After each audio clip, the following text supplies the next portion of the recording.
namin. Ito ang naging panayam namin sa nanay ni Kailan Renz. niyo po napansin na kakaiba yung kilos ni Renz? Nung mag-2 taon siya. 2 years old po. Tanggap niyo po ba yung pagiging bakla niya? Oo naman, siyempre. Eh, yung pong tatay? Oo. Lahat po sa pamilya niyo ganun. Oo naman. Eh, ano naman po sa palagay niyo yung dahilan kung bakit siya naging bakla? Siguro dahil mga babaeng kapatid niya, puro babae siya, nag-isa siyang ganyan, lalaki. Nagagaya. Tsaka yung mga ibang kalaro niya rin dito, ganun din. Marami siya nakikitang mga bakla dyan na ginaya-gaya niya. Yan, hanggang sa bading na talaga siguro siya. Bali po, siguro na-influensyahan lang siya nung ano. Tsaka pag nakikita niya nag-ayos yung ate niya, yun, tinitignan niya. Tapos pag nung ano na, yun, siya na.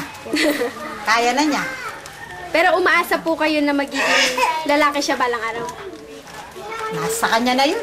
Kahit Oo, ano wala po. naman akong ano, basta anak ko rin yan. Siyempre, kahit ano siya, ganun lang.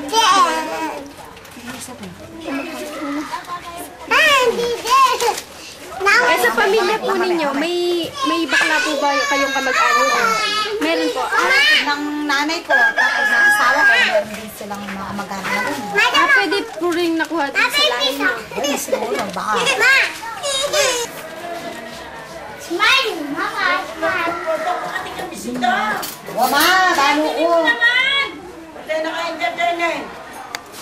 May entertain na naman.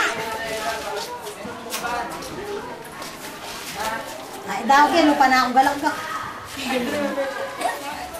Marap na ka makikamera! No, Yaw na marap na ka! haliko.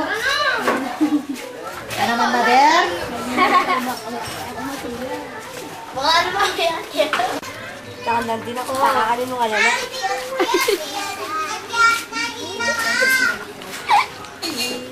Bakit sila? Bibili ka? Si John Romar Passion, pinsan ni Renz, 9 years old at nasa grade 3.